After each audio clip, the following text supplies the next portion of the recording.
The distress signal reached Settlement McKean's Emergency Coordination Center at 4:17 local time, and the coordinator on duty, who had been halfway through a cold cup of tea and a requisition dispute about replacement oxygen canisters, picked it up in 11 seconds flat.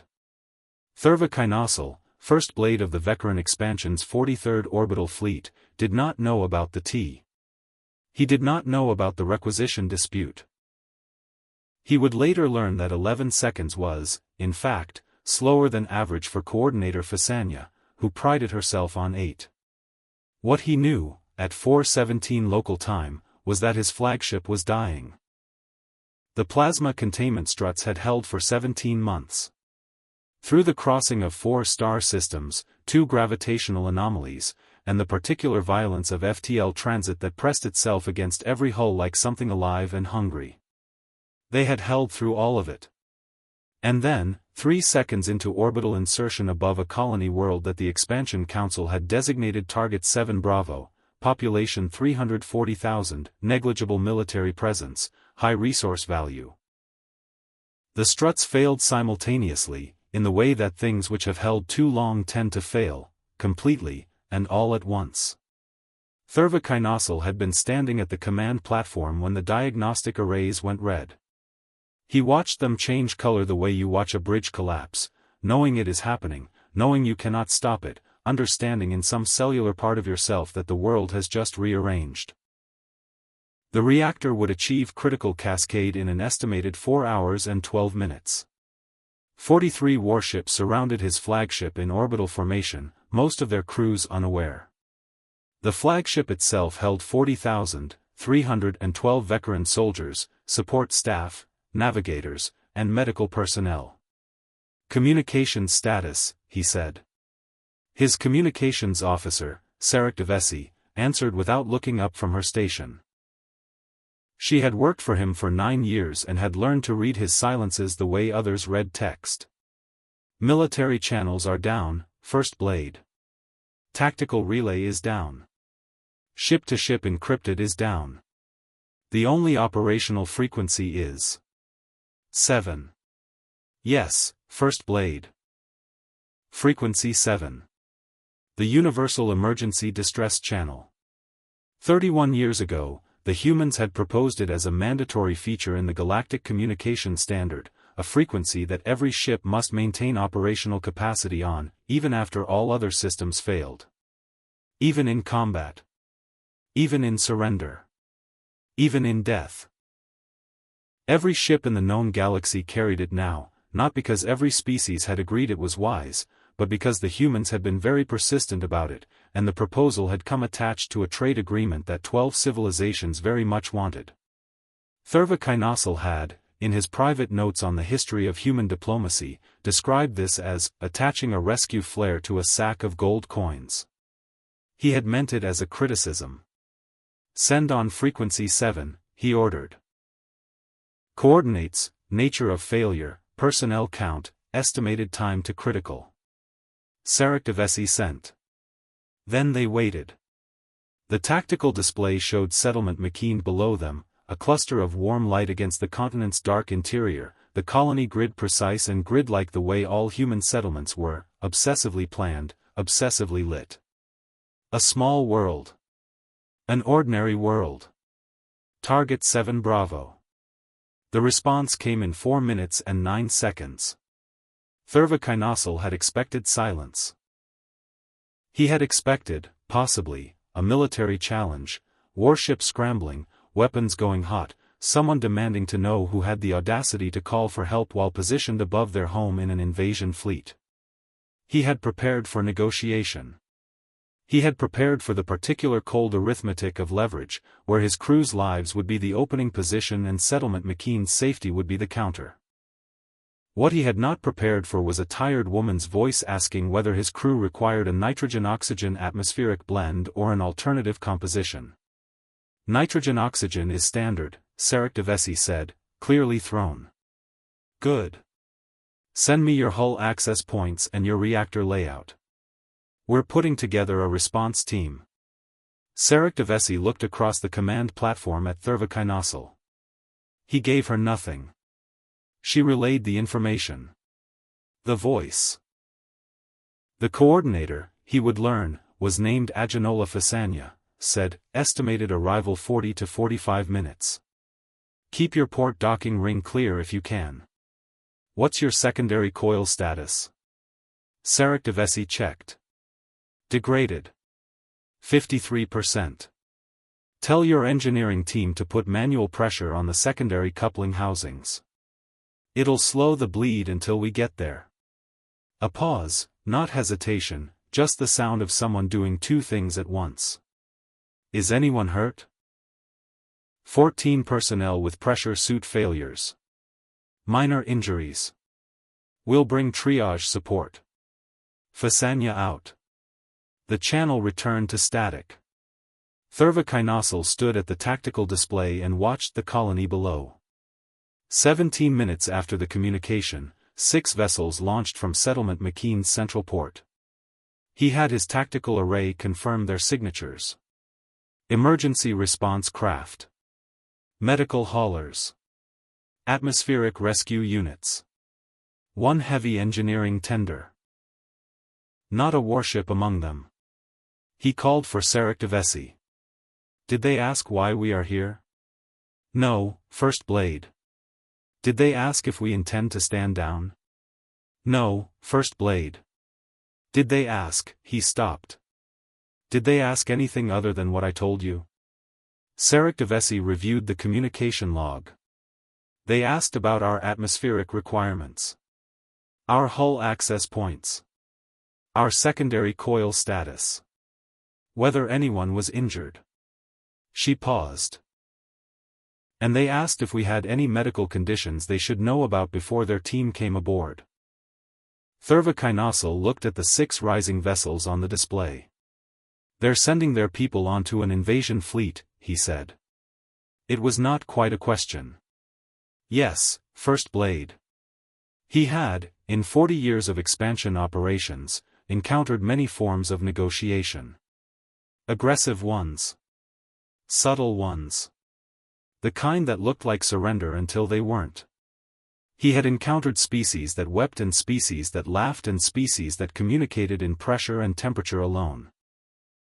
He had never encountered a species that responded to being invaded by asking about atmospheric composition. He told himself, they are buying something. All aid is purchase. He simply had to determine what they were purchasing. The first human craft docked with his flagship 41 minutes after Fasania's initial call. Thurva watched on the internal security feed as the docking corridor pressurized and the humans came through. There were 11 of them. They wore heavy orange suits with Settlement McKean's emergency insignia on the shoulder, a wheel of light, which he recognized from the colony's civic archives as a symbol of connected community. They carried cutting equipment, diagnostic arrays, and medical supplies. They moved the way people move when they have done something many times and are not interested in theater about it. The one who came through first, a human male, broad, dark-skinned, had a patch on his left arm beneath the emergency insignia. Thurva had his intelligence officer, Bivakran, identify it, a district marker. Settlement McKean, Sector 7. Thurva had read the invasion planning documents many times. Sector 7 had been designated for primary resource extraction. The housing blocks would be cleared. The infrastructure would be repurposed. The population in that sector had been assigned a relocation priority of. He did not finish the memory. He looked at the man's arm patch. He looked at the cutting equipment in the man's hands. The man was already moving toward the reactor corridor, listening to a veteran engineer who was gesturing rapidly at a schematic. In another part of the docking area, a veteran captain, Farraksunis, who had lost his left manipulator arm in a border skirmish 3 years prior, was being helped to an emergency cot by a human woman approximately half his physical mass. She was working around the damaged pressure seal at the stump with calm, focused hands, swearing quietly in a language the translator didn't catch. She did not ask how the arm had been lost. She tightened the seal and moved on. Thurva watched the security feeds for a long time. The thing he understood about civilizations, the thing the Vecran expansion had built 41 planetary acquisitions on, was that every species operated according to the same fundamental principle: resources are finite, and every exchange is a calculation of cost and return. You gave as little as necessary. You extracted as much as viable. You never, ever sent your people onto an enemy warship without a contract in place. The human woman was now across the docking area, checking the pressure readings on a Vecran navigation officer's suit. Thurva had no framework for this. He built one. Transaction, he told himself. They are purchasing goodwill. They intend to use his crew's survival as social leverage, to build a debt so enormous that the Expansion Council would feel the weight of moral obligation. It was sophisticated. He could almost respect it. He could certainly work with it. He opened direct communications to Frequency 7. I would speak with the coordinator. Her voice came immediately, which meant she'd been monitoring the situation even as she managed the response operation. Tired and precise. This is Fasanya. Go ahead.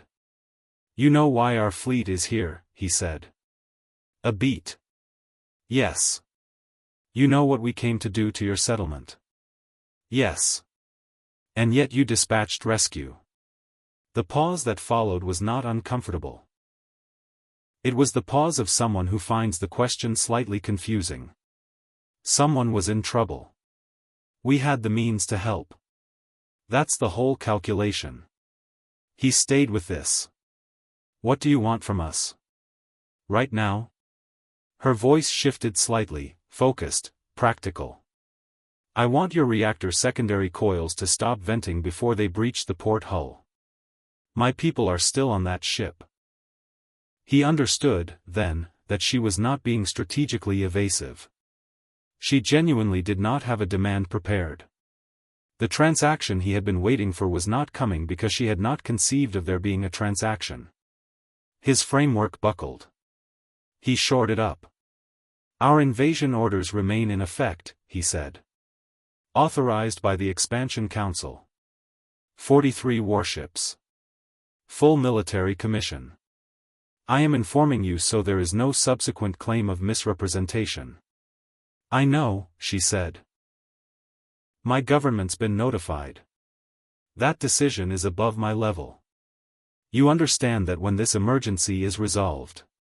I know what you'll do, she said. Not bitterly. Not even particularly sadly. But you called. So we came. Whatever happens after is someone else's decision to make. Somewhere beneath her voice, he could hear the sound of her coordination center, other voices, other channels, the ordinary noise of people managing a crisis professionally. Someone asks for help, she said, and he could tell this was something she was saying as a completion, the way you state a principle that is so fundamental it has stopped being philosophy and become simply whether you help. That's all there is. He closed the channel. He stood at the tactical display. Below him, Settlement McKean's warm lights held steady in the dark. 8 hours into the rescue operation. His flagship's reactor had been stabilized through a combination of Vecran engineering and the human tender's technical support. The man from Sector 7 had apparently spent 3 hours inside a conduit that no Vecran engineer would fit in, manually bracing a coupling assembly with equipment improvised from components he'd brought in a kit that looked older than he was. He had come out covered in coolant and immediately gone to the next problem. The majority of the human team was wrapping their work. Equipment was being catalogued, personnel were being accounted for. The medical hauler had already departed with 2 Vecran soldiers whose suit failures had been severe enough to need dedicated care. They had been transported to Settlement McKean's medical facility without discussion, without condition, without any paperwork that implied future obligation. Thurva watched the final crew manifest check on his security feed. Agenola Fasanya had arrived on the flagship personally for this stage of the operation. He had expected a diplomat. What came down the docking corridor was a woman in a standard emergency coordinator's jacket, carrying a data tablet, who moved through his ship the way water moves through a channel, efficiently, without particular interest in the walls. She sat in the docking corridor while her team completed the manifest. She pulled a small container from her jacket. Food, he identified, some kind of processed grain, and ate it with the focused economy of someone who has learned not to waste the small moments. Around her, veteran soldiers moved through their duty rotations. Most gave her the wide berth you give a foreign thing. One did not, a young one, barely past his commission year, who stopped near her with the particular curiosity of creatures who haven't yet learned that curiosity should be rationed. She looked at him. Held out the container. He didn't take it. But he didn't move away either. "You should sleep when you can," she said in Galactic Standard. Her voice carried the particular gentleness of someone who has learned that gentleness costs nothing and sometimes costs everything not to spend. It doesn't always stay this quiet. The young soldier stared at her. Then moved away. She went back to her food. Thurva Kainosal had been First Blade for 11 years. Before that, Tactical Prime for 9. Before that, he had served in 3 branch expansions, catalogued the acquisition of 41 worlds, received 14 commendations for strategic excellence. He had watched species fight. He had watched them surrender. He had watched them negotiate and weep and collapse and rebuild and hate and accommodate. He had, in his career, seen most of what sentient beings did to and for each other. He had never watched a species simply sit in the middle of a foreign warship, eating a meal, and offer food to an enemy soldier like it was the most ordinary thing in the world. He opened communications. She glanced upward at the camera indicator. She had spotted it earlier, he was sure. "Why did you come yourself?" he asked. "You could have coordinated from the surface." "I sent people into a situation," she said, not looking away from her tablet. "That means I come too. It's not complicated." He found he could not immediately respond. "Your people," he said finally. "The ones who died at Europa Station." His intelligence officer had assembled a profile at his request. 18 months ago. A Vekaran advanced survey probe, routine, early-phase reconnaissance, had struck the station. 11 of her team. She had been the senior survivor. She had been transferred to Settlement McKean afterward. "You know who sent that probe?" She went still. Not visibly, not in any way another human would have caught. But he was watching the feed closely. "Yes. And you still?" "Someone called," she said. Her voice did not change. "We came." She went back to her food. He sat with that for a very long time. 41 hours after initial contact. His flagship was at full operational capacity. His fleet was combat-ready. His invasion orders remained authorized, sealed, and current. Thurva Kainosal called the full command assembly of his fleet captains, not physically, the distances made that impractical, but on the command channel, 42 captains represented in audio and data stream from their respective vessels. He laid out the operational reality with the precision that had made him First Blade and not something lesser. His reactor was repaired. His crew was triaged and returned to stations. Settlement McKean had no military assets capable of resisting the fleet. The original mission objectives remained achievable. The humans had saved his crew, yes, but the Expansion Council had not authorized sentimentality, and no entry in Vekaran law recognized the concept of unprompted social debt. What the humans had done was their own choice, governed by their own values, and it conferred no legal obligation on the expansion. His captains agreed. They were Vekaran. They understood the logic. They had seen 41 worlds acquired the same way, with the same logic, and it had always held. There was a silence on the command channel. The kind of silence that means everyone is waiting. Thurva Kainosal opened frequency 7. Fasanya. Still here. She sounded like someone who had been awake for 23 hours. Go ahead. Our fleet is at operational capacity. Good. Our mission orders are unchanged. I know. You understand what I am telling you. A pause. He had come to recognize the texture of her pauses now. They were not hesitation. They were precision. She was selecting the correct response from a very small set of possible ones. Yes, she said. Is there anything else we can help you with? He stared at the tactical display. At 340,000 warm lights below him. At the grid of Sector 7. At the man from Sector 7 who had spent 3 hours in a conduit bracing a coupling with improvised tools so that 40,000 veteran soldiers would not die. He thought about the young soldier who hadn't taken the food but hadn't walked away either. He thought about the woman who had been precise and kind about a stump of an arm that had nothing to do with her and everything to do with the people who had sent that probe. He thought about 11 dead and a transfer to a colony that was then assigned a relocation priority he would not finish thinking. He thought about the question he could not answer. Which was, what is the name, in Veccaran, for a species that will cross 3 star systems to conquer you, and whose people will cross 300 meters of corridor to save you, and who will never once treat these as contradictions? Yes, he said. His voice was perfectly level. 40 years of command had made it that way.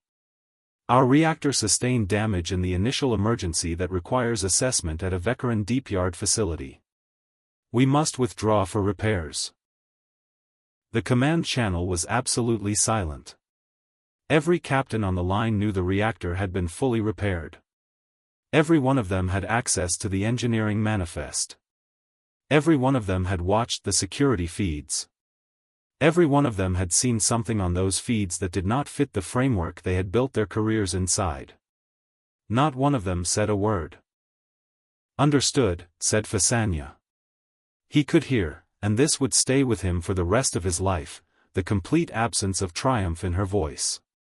There was no gloating. No relief dramatically expressed. Nothing that suggested she had been waiting for this, engineering toward it, hoping for it. She said understood the way she had said everything else, as someone doing a job. I'll have our navigation team send you a clear exit corridor. Standard departure lane, no traffic complications. Safe travels, First Blade. She didn't ask why. She didn't ask what had changed. She did not, in any way, demand that he acknowledge what had just happened or what it meant or what she was owed for it. She just helped him leave. 14 hours later. Settlement McKean's Emergency Coordination Center was returning to its ordinary configuration, crisis boards cycling down, active channels closing, equipment rosters being updated for restocking. The rescue teams were filing their hours. The medical hauler was back in dock. The heavy tender was being inspected for coolant damage from the conduit work. Agenola Fasanya was finishing her operational report when her supervisor opened a channel from Regional Authority Headquarters. His name was Dada. She had worked under him for 4 years without meeting him in person. He existed as a voice and a set of approval signatures. I've read the preliminary report, he said. It'll be complete by end of shift. Walk me through the part where you dispatched 6 vessels onto an invasion fleet. Distress signal came in on frequency 7. We responded. Without asking them to stand down. That's not a condition of emergency response. A pause. Agenola. They came here to take this colony. Yes. They had 43 warships. Yes. And you sent people in. They needed help. She saved the report draft and leaned back in her chair. Through the coordination center's wide windows, she could see the morning beginning over Settlement McKean. The market district with the orange awnings her daughter liked to run between, the transit hub with the broken directional sign that the maintenance department had been arguing about for 2 years, the community hall where her father's domino games had gone every Sunday until the Sundays ran out. All of it intact. All of it exactly as ordinary as it deserved to be. Someone called. We came. That's the report. The council is going to want a full debrief. I know. They're going to want to understand what you were thinking when you made that call. She looked at the settlement. At the orange awnings. At the broken sign. I'll tell them the same thing. Dada went quiet for a moment. When he spoke again, his voice had changed slightly, lost some of its administrative register. Aginola. Off record. Were you not afraid? She thought about it. Not because the question was difficult, but because she wanted to answer it accurately. Sure, she said. But the signal came in. He didn't respond to that. After a moment, he told her the debrief was scheduled for Thursday and closed the channel.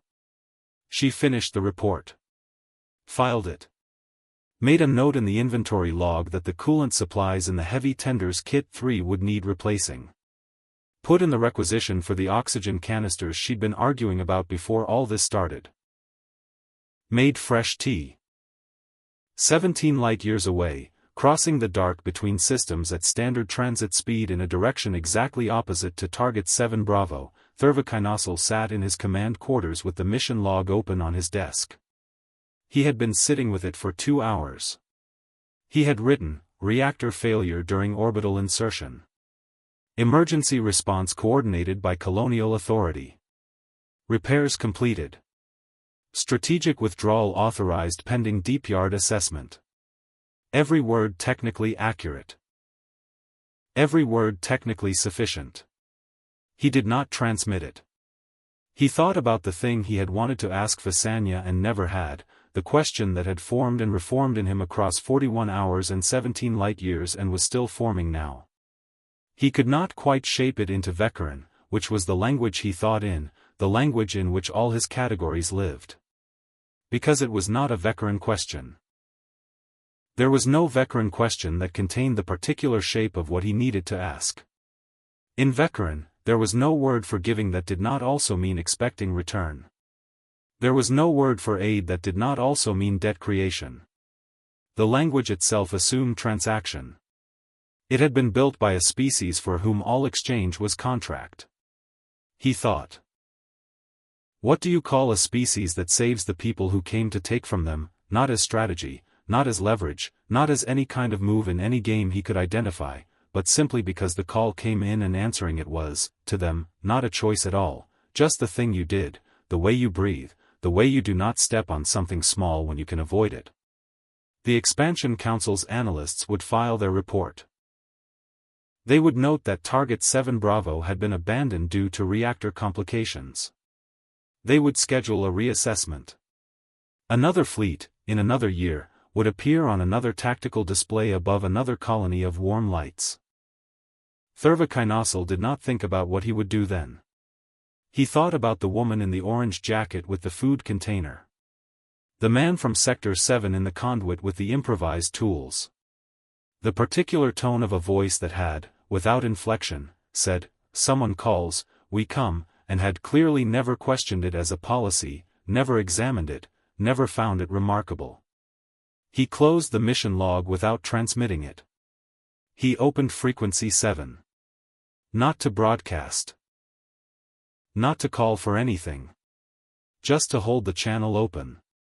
Just to listen to its particular quality of waiting silence, the frequency that existed for no purpose except the moment when everything else had failed and someone was still there and help was the only remaining variable.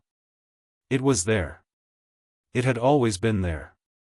He did not know what to do with the fact that they had made it mandatory.